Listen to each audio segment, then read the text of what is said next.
they came to the mill and they actually tried to break in, but the deputized people shot and killed 6 and I believe wounded 20. Which side are you on? Which side are you on?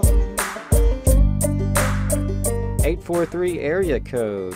Where are you calling from? What's your name? You're on the air. This is Strom in South Carolina.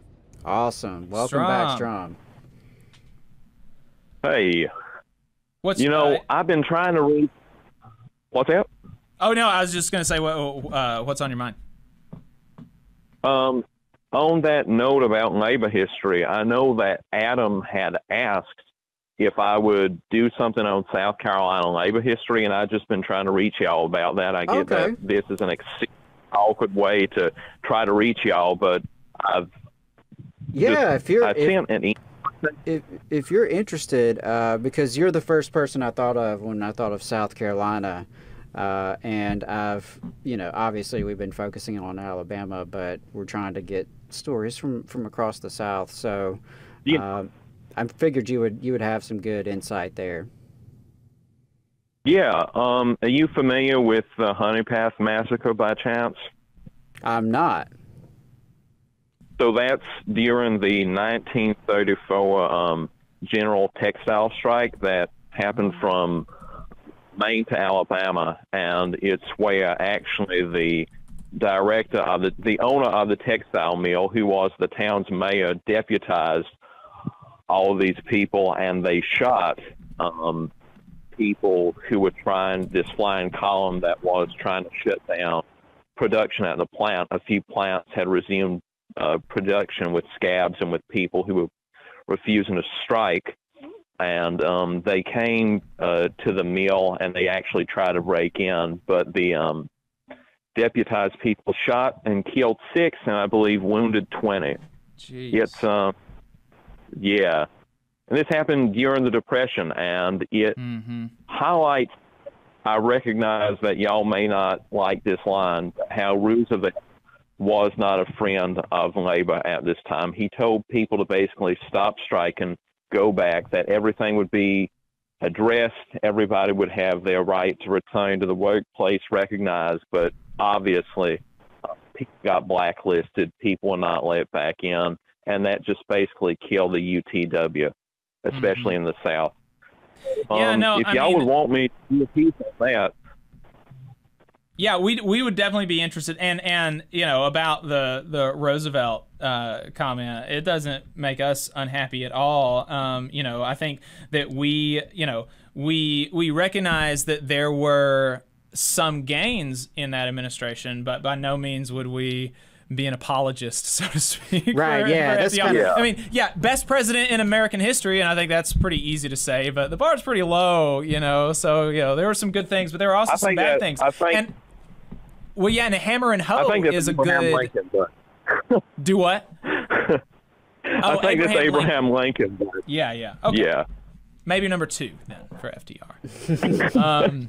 But I mean, hammer and hoe recollects a lot of this, right? There's where there were black folks working for the WPA, making like basically nothing, and they would go on strike, and they would be made to not strike, and it was real, definitely there were some real issues with the New Deal and with certain actions of FDR, and obviously the most famous is like the internment camps, right? It is easy for us to glorify it in retrospect, especially in comparison to other administrations, and but I think we can take an honest assessment of, yes, there were significant gains in response to the significant organizing of working people, right? It was, and that's sort of my approach of, well, it was kind of the height of power for organized labor in the country, and therefore the administration responded, accordingly, and granted some concessions that hadn't been had before.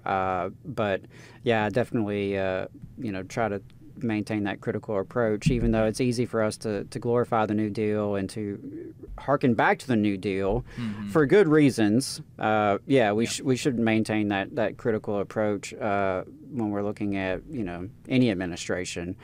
But yeah, I think that's an interesting story, and I think there's a lot we could dive into there in terms of, how it impacted the labor movement in the South, and the getting into the finer details of the New Deal and how it was a little bit more complicated than maybe folks realize. But I think that's really an interesting story, and a sad story, but an interesting one. And an interesting relationship that we have to the textile mill strike textile mill strike across the South in 1934 is that David's grandmother was the president of the union here locally when they went on strike. Wow. Hey, 5 seconds. Just wanted to say that this is only possible because of our donors. If you want to see more of this, then consider donating yourself at tvlr.fm/donate. If you've ever read Michael Goldfield's The Southern Key, he mentions that I think most of the mills in Huntsville were all on strike by the time the general strike began. So that's sorry, pretty you wild. kind of broke up. Most of the mills in Huntsville were what? Well, on strike actually by the time that the general strike began. So that's pretty wild. The other thing I wanted to mention, if we were talking about Roosevelt, I'm sure you know how during the sort of boss union truce that existed from like 41 through 45, when these miners would try to strike in Alabama, they would say, go back into the mines or you'll be drafted. I don't know if you've read about that. I assume you have, but I haven't. Yeah, stuff like that. I mean, Roosevelt. Well, I will withhold further criticism during this call, but it's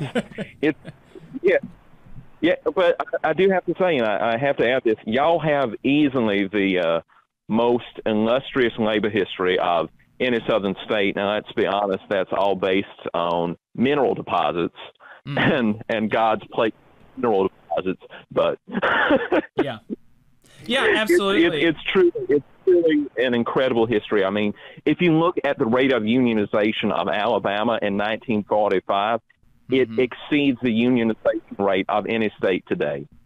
It's something like 25%. I mean, it's crazy.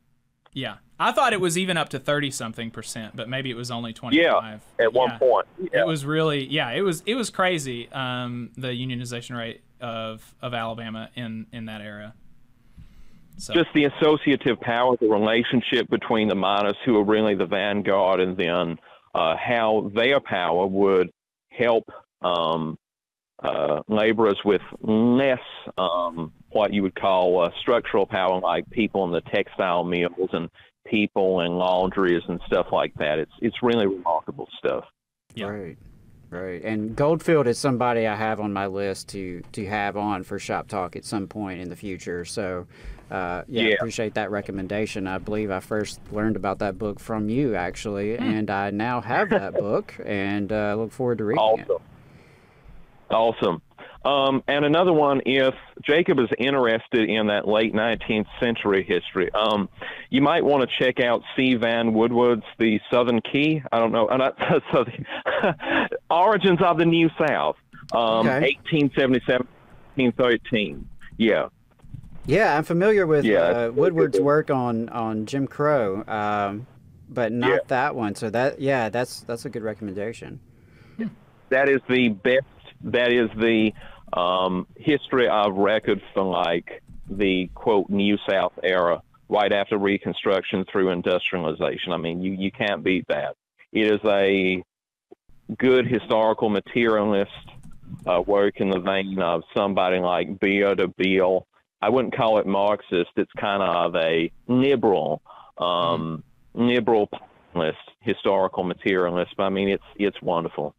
Well, I won't keep y'all any longer, but I just thought I'd contribute that and see if y'all might be interested in that little piece of history. So, appreciate Thanks it, so much, Strom. Thank you. You got it. You got it. Have a great day, man. You just saw a clip from the Valley Labor Report. We are live every Saturday morning from 9:30 a.m. till 12:30 p.m. And we pride ourselves on keeping all of our content free to everybody so that we can talk to as many working folks as possible. If you support the work that we're doing, you think that it's important, you think that it's good, then consider making a monthly contribution to the project, and you can do that on our website, tvlr.fr.